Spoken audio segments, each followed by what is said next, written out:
आइए आज से हम लोग शुरू करते हैं इंडियन कॉन्स्टिट्यूशन, जो एम लक्ष्मीकांत के बुक पर बेस्ड होगा। और इसको करने के दरमियान कुछ एक बात है जो हम लोग उसका ख्याल करेंगे, उसको भी साथ में करते रहेंगे इन सब चीज़ों को, तो हमारा आउटपुट जो है वो बेहतरीन होगा। तो हमारा जो बुक होगा वो हिंदी में होगा। पूरा एपिसोड जो हम लोग ये करेंगे वो हिंदी में करने वाले हैं। दूसरा, बुक जो हम लोग करेंगे वो बुक है भारत की राज व्यवस्था।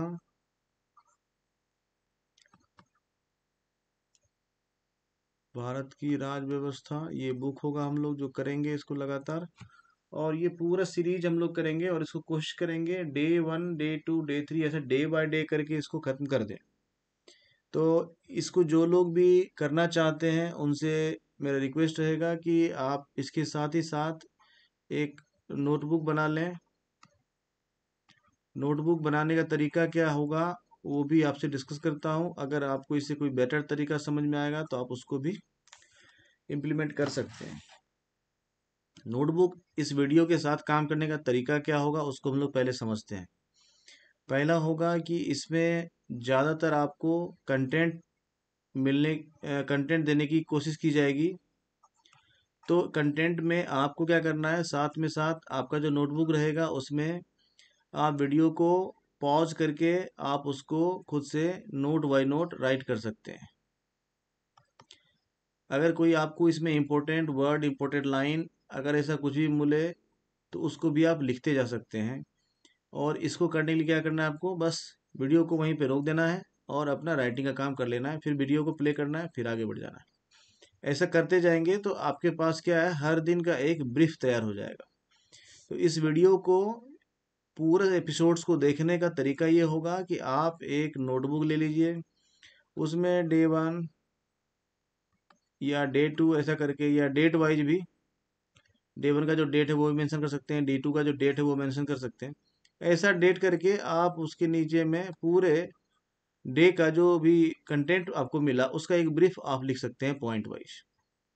इससे क्या होगा कि जितना भी दिन में ये बुक खत्म हो जाएगा तो आपके पास उतने दिन का एक ब्रीफ तैयार हो जाएगा जो आपको रिवीजन में काफ़ी हेल्प करेगा। तो ये जो हम लोग करने वाले हैं ये भारत की राज व्यवस्था है, और ये जो है ये एम लक्ष्मीकांत की किताब पे बेस्ड होगा। तो हम लोग इसको शुरू करते हैं। ये एक बेसिक डिटेल्स था कि इसके साथ कैसे काम करेंगे तो आपको बेहतर आउटपुट मिलेगा। तो जो लोग भी इसको देख रहे हैं काइंडली इस चीज़ को फॉलो करें। आपके पास अगर कोई नोटबुक है तो उसके साथ काम करेंगे तो आपको इसका ज़्यादा अच्छा रिजल्ट मिलेगा। चलिए हम लोग शुरू करते हैं। तो इसको शुरू करने के लिए सबसे पहले हम लोग क्या करेंगे, इसका पार्ट 1 को करते हैं। तो इसका पार्ट 1 जो है, पार्ट 1 है इसका कॉन्स्टिट्यूशनल फ्रेमवर्क, संवैधानिक ढांचा। पार्ट 1 इसका क्या है, संवैधानिक ढांचा। तो इसमें जो भी चीज़ आपको लगे कि इम्पोर्टेंट है और आपको लिखना चाहिए तो आप वो सुनकर भी लिख सकते हैं वीडियो को रोक करके, या नहीं तो साथ साथ साथ काम भी कर सकते हैं। तो आपको दोनों फायदा मिलेगा कि ऑडियो की क्लैरिटी है, आपको ऑडियो जा ही रहा है, आप इस साथ ही साथ अपना काम भी करते जा सकते हैं।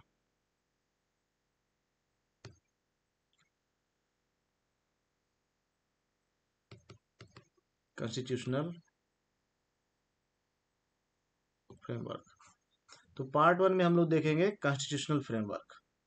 तो कॉन्स्टिट्यूशनल फ्रेमवर्क जो है ये आपका पार्ट 1 हो गया। तो आप इसको पार्ट 1 लिख लीजिए। पार्ट 1 में हम लोग कुछ एक चीज पढ़ेंगे, जैसा पहला पढ़ेंगे हम लोग हिस्टोरिकल बैकग्राउंड, ऐतिहासिक पृष्ठभूमि।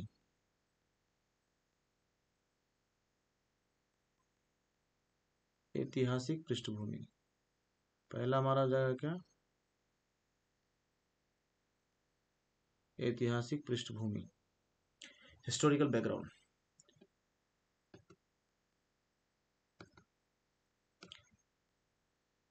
हिस्टोरिकल बैकग्राउंड, तो इसमें पूरा डिटेल्स में अभी हम लोग 1 2 3 4 ऐसा करके टोटल हम लोग को 11 पॉइंट्स पढ़ना है।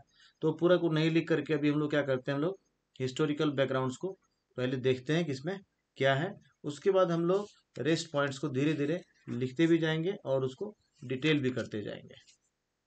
ठीक है, तो हम लोग बढ़ते हैं इसमें। तो पहला है हमारा, आज से हम लोग शुरू करते हैं। तो आप डे 1 ऐसा लिख लें। डे 1 का हमारा काम है ऐतिहासिक पृष्ठभूमि। डे 1 है हमारा ऐतिहासिक पृष्ठभूमि।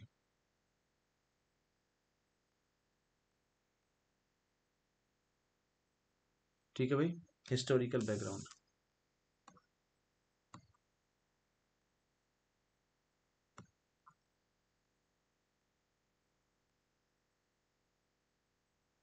हिस्टोरिकल बैकग्राउंड, तो हिस्टोरिकल बैकग्राउंड में क्या है उसको हम लोग अच्छे से सुनेंगे। अगर इसमें कुछ भी आपको इम्पोर्टेंट मिले बीच में तो आप वीडियो को पॉज करके उसको लिखते जाएं साथ में।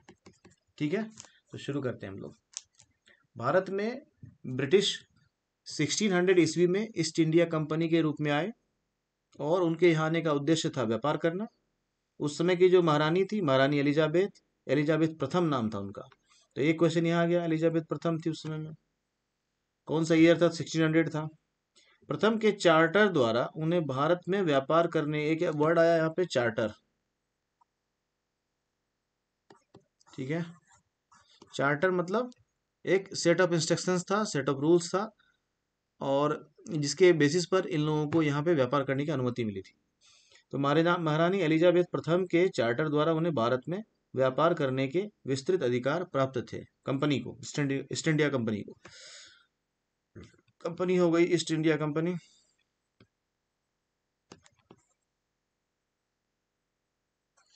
ईयर हो गया 1600। और जो एलिजाबेथ थी, महारानी एलिजाबेथ प्रथम, महारानी एलिजाबेथ प्रथम।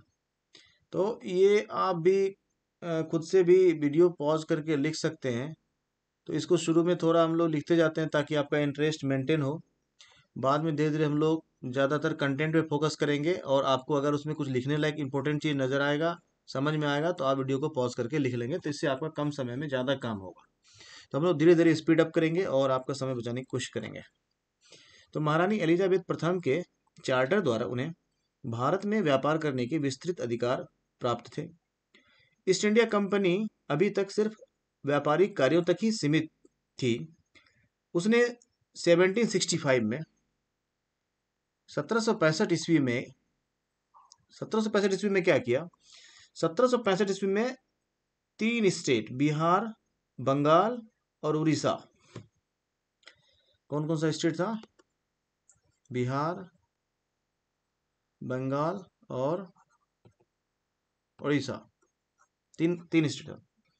तो उन्होंने 1765 में बिहार, बंगाल और उड़ीसा के दीवानी, दीवानी मतलब जो रिवेन्यू और न्याय, जस्टिस है, दो चीज है इसको, इसको बोलते हैं हम लोग दीवानी में दो चीज आता है। दीवानी में दो चीज आता है, पहला आता है राजस्व, जो रिवेन्यू है गवर्नमेंट का, और दूसरा आता है दीवानी न्याय। तो न्याय दो तरह का होता है, एक दीवानी होता है, एक फौजदारी होता है। तो एक दीवानी न्याय जो है उसका अधिकार मिला था, और दूसरा रिवेन्यू का। सिविल और क्रिमिनल होता है ना, तो ये सिविल वाला जो हो गया वो हो गया। तो दीवानी न्याय और राजस्व, इसका अधिकार मिला उसको। इसके तहत भारत में उसके क्षेत्रीय शक्ति बनने की प्रक्रिया प्रारंभ हुई। 1858 में जब सिपाही विद्रोह हुआ था, सिपाही विद्रोह कब हुआ था? तो वो हुआ था 1858 में। तो इस तरह का जो भी क्वेश्चंस लगे कि ये क्वेश्चन बन सकता है, आप उसको ऐसा पॉइंट वाइज ऐसा लिख सकते हैं कॉपी में। क्वेश्चन के फॉरवर्ड लिख सकते हैं, ऐसा पॉइंट दर पॉइंट भी लिखते जा सकते हैं। तो इससे आपको आगे फायदा मिलेगा। तो 1858 में सिपाही विद्रोह जो हुआ था, उसके परिणाम स्वरूप क्या हुआ? जो उस समय का ब्रिटिश क्राउन था, उसने भारत के शासन का उत्तरदायित्व प्रत्यक्षता अपने हाथों में ले लिया। यानी 1858 के बाद क्या हुआ, भारत में कंपनी का ईस्ट इंडिया कंपनी जब भी बोलेंगे इसका मतलब क्या होगा, ईस्ट इंडिया कंपनी। तो 1858 के बाद से क्या हुआ, कंपनी का डायरेक्ट शासन खत्म हो जाता है और डायरेक्ट शासन किसका शुरू हो जाता है, जो ये ब्रिटिश के क्राउन रहते हैं, जो ब्रिटिश का राज परिवार रहता है उनका शासन शुरू हो जाता है। और यह शासन कब तक चलता है, यह शासन चलता है हमारी आज़ादी तक, यानी 15 अगस्त 1947 तक। शुरू हुआ कब से, 1858 से, और चला कब तक, 47 तक। स्वतंत्रता मिलने के साथ ही भारत में एक संविधान की आवश्यकता महसूस होती है। 1934 में M.N. राय, जो जिनको M.N. राय कौन थे, तो इनको भारत में साम्यवाद आंदोलन का प्रणेता माना जाता है। तो 1934 में M.N. राय के दिए गए सुझाव को अमल में लाने के उद्देश्य से 1946 में एक संविधान सभा का गठन किया गया। तो संविधान सभा का गठन कब किया गया, तो 1946 में किया गया। ये इस तरह का जितना भी क्वेश्चंस आएगा आप उसको पॉज करके लिख सकते हैं। तो 1946 में एक संविधान सभा का गठन किया गया और 26 जनवरी 1950 को संविधान एग्जिस्टेंस में आ गया। तो 26 जनवरी 1949 को एक्सेप्ट किया गया था और इम्प्लीमेंट किया गया था 1950 को। तो एग्जिस्टेंस में कब आया, 1950 में आया। यद्यपि संविधान और राज व्यवस्था की अनेक विशेषताएं ब्रिटिश शासन से ग्रहण की गई थी, तथापि ब्रिटिश शासन में कुछ घटनाएं ऐसी भी थीं जिनके कारण ब्रिटिश शासित भारत में सरकार और प्रशासन की विधिक रूपरेखा निर्मित की गई। इन घटनाओं ने हमारे संविधान और राजतंत्र पर बहुत ही गहरा प्रभाव छोड़ा था और इन घटनाओं का अभी हम लोग कुछ क्रमवार ब्यौरा देखेंगे, जिसमें पहला है कंपनी का शासन। पहला क्या है, कंपनी का शासन। पहला है कंपनी का शासन, कंपनी का शासन। तो कंपनी का शासन चलता है 1773 से 1858 तक। तो कंपनी का शासन का कार्यकाल क्या हो गया, ये हो गया 1773 से 1858 तक। अब इसमें पहला हम लोग को जाना है 1773 का रेगुलेटिंग एक्ट। 1773 का रेगुलेटिंग एक्ट।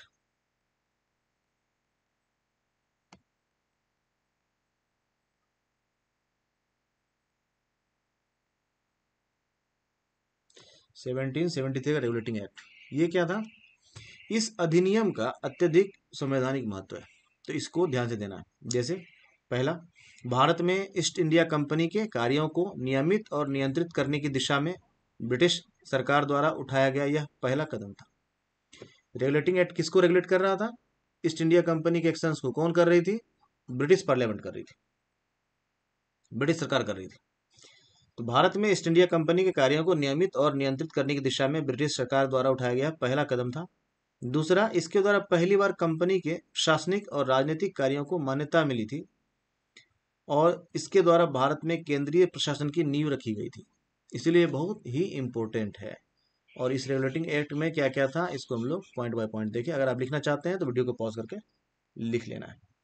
अब हम लोग देखते हैं कि इस एक्ट में, एक्ट को हिंदी में अधिनियम बोलते हैं, इस अधिनियम की क्या विशेषताएं थी। दूसरा है अधिनियम की विशेषताएं, अधिनियम की विशेषताएं।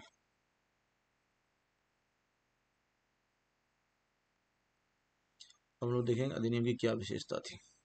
पहला, इस अधिनियम द्वारा बंगाल के गवर्नर को बंगाल का गवर्नर जनरल पद नाम दिया गया एवं उसकी सहायता के लिए एक 4 सदस्यीय कार्यकारी परिषद का गठन किया गया। उल्लेखनीय है कि ऐसे पहले गवर्नर लॉर्ड वारेन हेस्टिंग्स थे, ये ध्यान देना है। लॉर्ड वारेन हेस्टिंग्स जो है उनको ऐसा पहला गया जिनको गवर्नर के साथ गवर्नर जनरल पद नाम दिया गया। इससे पहले सिंपल गवर्नर होते थे अब क्या हो गए, गवर्नर जनरल हो गए। दूसरा, इसके द्वारा मद्रास एवं बंबई के गवर्नर बंगाल के गवर्नर जनरल के अधीन हो गए, जबकि पहले सभी प्रेसिडेंसियों के गवर्नर एक दूसरे से अलग थे। तीसरा, अधिनियम के अंतर्गत कलकत्ता में 1774 में एक उच्चतम न्यायालय की स्थापना की गई।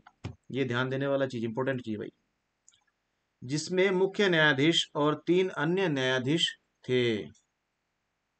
चौथा पॉइंट इसमें था, इसके तहत कंपनी के कर्मचारियों को निजी व्यापार करने और भारतीय लोगों से उपहार व रिश्वत लेना प्रतिबंधित कर दिया गया। पांचवा है, इस अधिनियम के द्वारा ब्रिटिश सरकार का कोड ऑफ डायरेक्टर्स, यानी जो कंपनी की गवर्निंग बॉडी थी, के माध्यम से कंपनी पर नियंत्रण सशक्त हो गया। इसे भारत में इसके राजस्व, नागरिक और सैन्य मामलों की जानकारी ब्रिटिश सरकार को देना आवश्यक कर दिया गया था। तो पहला हम लोग देख लिए 1773 का रेगुलेटिंग एक्ट।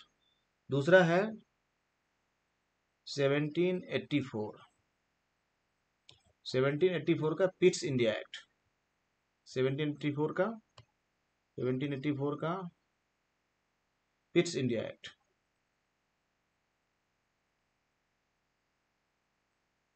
1784 का पिट्स इंडिया एक्ट। इसको भी हम लोग देखते हैं, इसमें क्या था, पॉइंट वाइज देखते हैं इसको। रेगुलेटिंग एक्ट 1773 की कमियों को दूर करने के लिए ब्रिटिश संसद ने एक संशोधित अधिनियम 1781 में पारित किया। पहले ये पारित हुआ, फिर 1781 में इसका संशोधन भी पारित हुआ था, जिसे एक्ट ऑफ सेटलमेंट के नाम से जाना जाता है। तो ये इंपॉर्टेंट क्वेश्चन हो गया। तो एक्ट ऑफ सेटलमेंट क्या था?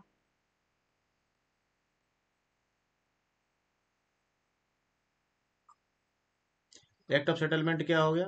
वो रेगुलेटिंग एक्ट का अमेंडमेंट था, उसमें संशोधित रूप था वो। और वो संशोधन कब हुआ था? 1781 में हुआ था, और उसका नाम क्या था? Act of settlement. इसके बाद एक अन्य महत्वपूर्ण अधिनियम पिट्स इंडिया एक्ट, जो 1784 में अस्तित्व में आया, वो 1784 का पिट्स इंडिया एक्ट कहलाता है। तो इसकी क्या विशेषताएं थी, इसको हम लोग देखते हैं। इस अधिनियम की विशेषता देखिए। किस अधिनियम की? 1784 का पिट्स इंडिया एक्ट। इसकी विशेषता क्या थी? पहली विशेषता, इसने कंपनी के राजनैतिक और वाणिज्यिक कार्यों को पृथक पृथक कर दिया। दूसरा, पहला हो गया। दूसरा था, इसने निदेशक मंडल को कंपनी के व्यापारिक मामलों के अधीक्षण की अनुमति तो दे दी, लेकिन राजनीतिक मामलों के प्रबंधन के लिए नियंत्रण बोर्ड नाम से एक नए निकाय का गठन कर दिया। इस प्रकार द्वैध शासन की व्यवस्था का शुभारंभ हुआ। तीसरा, नियंत्रण बोर्ड को यह शक्ति थी कि वह ब्रिटिश नियंत्रित भारत में सभी नागरिक, सैन्य, सरकार व राजस्व गतिविधियों का अधीक्षण एवं नियंत्रण करे। तो इस प्रकार यह अधिनियम 2 कारणों से महत्वपूर्ण हो गया। पहला, भारत में कंपनी के अधीन क्षेत्र को पहली बार ब्रिटिश आधिपत्य का क्षेत्र कहा गया। दूसरा, ब्रिटिश सरकार को भारत में कंपनी के कार्यों और इसके प्रशासन पर पूर्ण नियंत्रण प्रदान किया गया। तो ये था 1784 का पिट्स इंडिया एक्ट। और हम लोग आगे देखेंगे, आगे क्या देखेंगे हम लोग? अब हम लोग देखेंगे 1833 का चार्टर एक्ट। 1833 का चार्टर अधिनियम।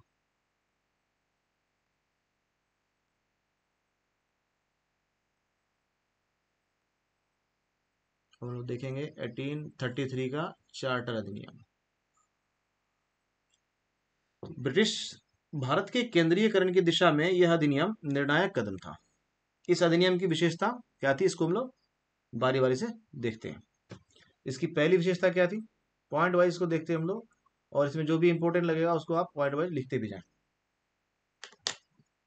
इसने बंगाल के गवर्नर जनरल को भारत का गवर्नर जनरल बना दिया। अब गवर्नर ऑफ बंगाल जो थे वो भारत के गवर्नर जनरल हो जाते हैं, जिसमें सभी नागरिक और सैन्य शक्तियां निहित थी। इस प्रकार इस अधिनियम ने पहली बार एक ऐसी सरकार का निर्माण किया जिसका ब्रिटिश कब्जे वाले संपूर्ण भारतीय क्षेत्र पर पूर्ण नियंत्रण था। लॉर्ड विलियम बेंटिक भारत के प्रथम गवर्नर जनरल थे। ये इंपॉर्टेंट हो गया भाई। लॉर्ड विलियम बेंटिक ये भारत के पहले गवर्नर जनरल बने। इसने मद्रास और बंबई के गवर्नरों को विधायिका संबंधी शक्ति से वंचित कर दिया। भारत के गवर्नर जनरल को पूरे ब्रिटिश भारत में विधायिका के असीमित अधिकार प्रदान कर दिए गए। इसके अंतर्गत पहले बनाए गए कानूनों को नियामक कानून कहा गया और नए कानून के तहत बने गए कानूनों को एक्ट या अधिनियम कहा गया। तो पुराना कानून हो गया नियामक और नया कानून हो गया एक्ट या अधिनियम। तीसरा पॉइंट था, तो दो पॉइंट हम लोग देख चुके हैं, ये तीसरा पॉइंट हम लोग देखेंगे। तीसरा पॉइंट है ईस्ट इंडिया कंपनी की एक व्यापारिक निकाय के रूप में की गई जाने वाली गतिविधियों को समाप्त कर दिया गया। अब यह विशुद्ध रूप से प्रशासनिक निकाय बन गया। इसके तहत कंपनी के अधिकार वाले क्षेत्र ब्रिटिश राजशाही और उसके उत्तराधिकारियों के विश्वास के तहत ही कब्जे में रह गए। चौथा पॉइंट है भाई, तीन पॉइंट हम लोग देख चुके हैं।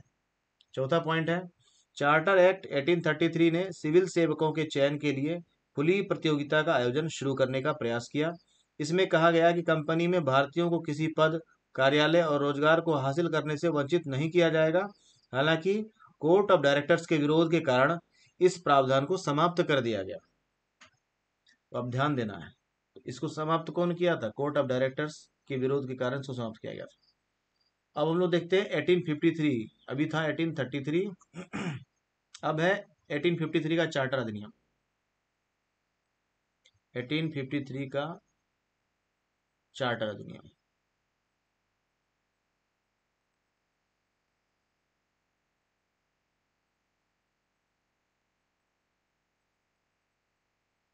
ठीक है भाई, इसको इंग्लिश में एक्ट बोलते हैं। 1853 का चार्टर अधिनियम, इसको देखते हैं हम लोग। 1793 से 1853 के दौरान ब्रिटिश संसद द्वारा पारित किए गए चार्टर अधिनियमों की श्रृंखला में यह अंतिम अधिनियम था। संवैधानिक विकास की दृष्टि से यह अधिनियम एक महत्वपूर्ण अधिनियम था। इस अधिनियम की विशेषताएं अभी हम लोग बारी बारी से देखेंगे। इसकी पहली क्या विशेषता थी? इसकी पहली विशेषता क्या थी? इसकी पहली विशेषता थी इसने पहली बार गवर्नर जनरल की परिषद के विधान एवं प्रशासनिक कार्यों को अलग कर दिया। इसके तहत परिषद में 6 नए पार्षद और जोड़े गए। इन्हें विधान पार्षद कहा गया।